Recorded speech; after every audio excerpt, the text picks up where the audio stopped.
কিরে তোদের বেবি হবে? নে যা ভালো করে বস, কাল থেকে ভিটামিন দেবো। ওই যে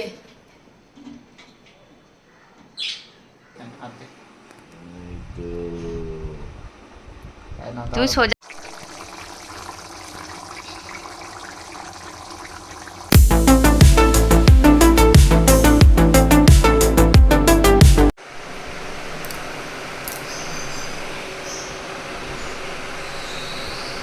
আমাদের রাখি বলে কাজের বউটা আসবে না, সেই জন্য ওই তো পূর্ণিমা ভাত খাবো না। আর এখানে মায়ের বাপি হচ্ছে ডাটা আলু, কালকে মাছের ডিম ভেজে রেখেছিলাম আর দুটো মাছ ছিল সেটা দিয়ে তরকারি। আর এখানে কুমড়ো সেদ্ধ, শাকগুলো সেদ্ধ, কচু সেদ্ধ, টমেটো সেদ্ধ দিয়ে দিয়েছি এটা, আর ভাত হয়ে গেছে। আজকালের মধ্যেই ডিম পেয়ে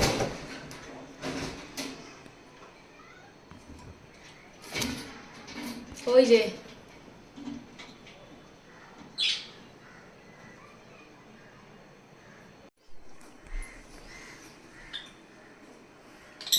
কিরে তোদের বেবি হবে? নে যা ভালো করে বস, কাল থেকে ভিটামিন দেবো, ক্যালসিয়াম ভিটামিন সব দেবো। হুম ঠিক আছে। এরি বাস ব্যাস অন্ধকার করে দিল। হাই দাদু রাখি পড়বি? রাখি পরিয়ে দাও দাদাকে। এই দেখো আমি যেমন পড়েছি দাদাকে পরিয়ে দাও, দাদাকে পরিয়ে দাও এখানে হাতে। তুই সোজা করে দাও, ও পারে। অলি বাউলি ছোটু দিদি। টানো দড়ি টানো। টাইট করো না বাপির হাতে।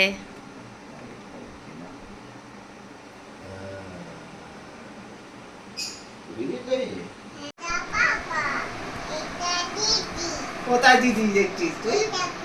এটা তো তুই নয়, এটা মমি। ভালো করে দেখ, এখানে রাখ, এই ফোনটা দেখ, এইটাতে।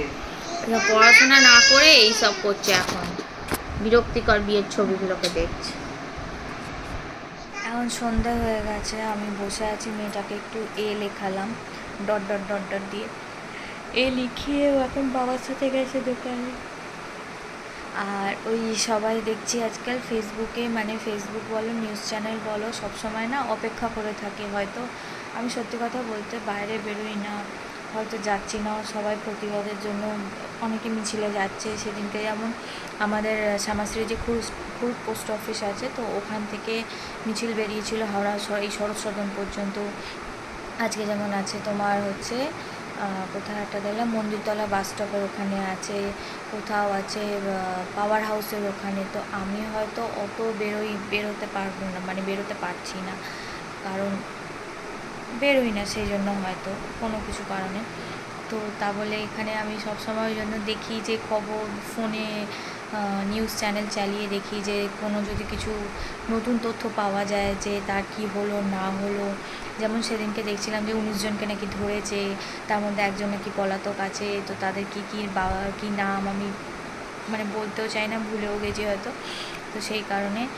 আর ওইখানে ওই জন্য কোনো কিছু সবসময় ফেসবুক বলো নিউজ চ্যানেল বলো সবসময় ফলো করি, যে কিছু যদি নতুন তথ্য, কিছু যদি নতুন আপডেট পাই তাতে ভালো হয়, ঘরে বসেই হয়তো কিছু বুঝতে পারি। আমি হয়তো বাইরে বেরিয়ে কিছু করতে পারি না, কিন্তু ঘরে বসেই জানাচ্ছি যাতে কিছু তথ্যতে যদি আরও কিছু তদন্তটা এগোয়।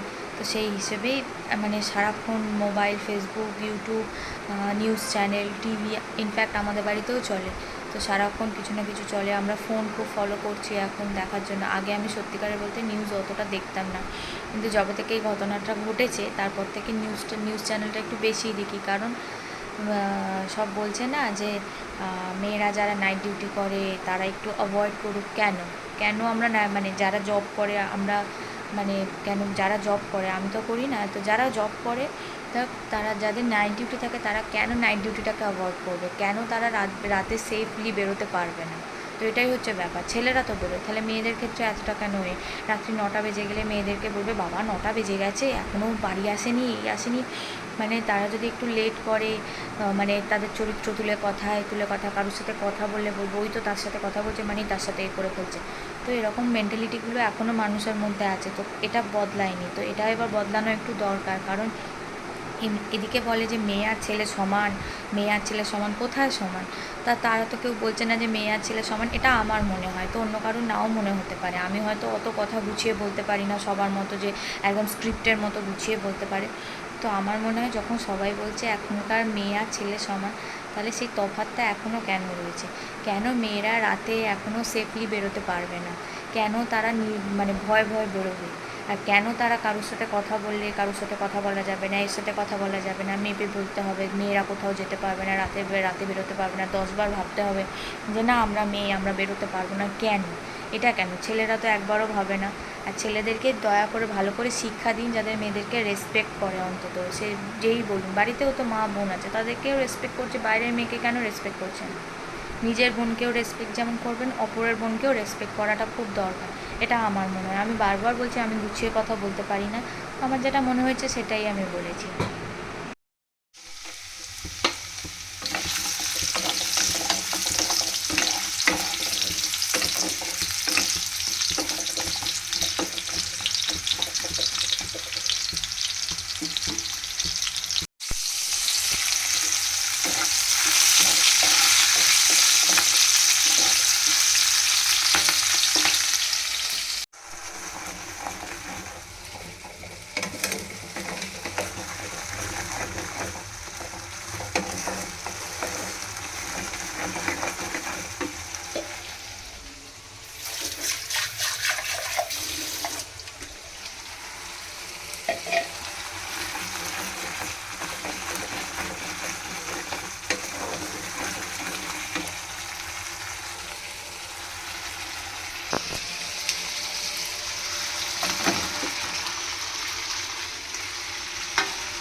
অত আর কষ্ট করে নানটান নরম করতে যায়নি।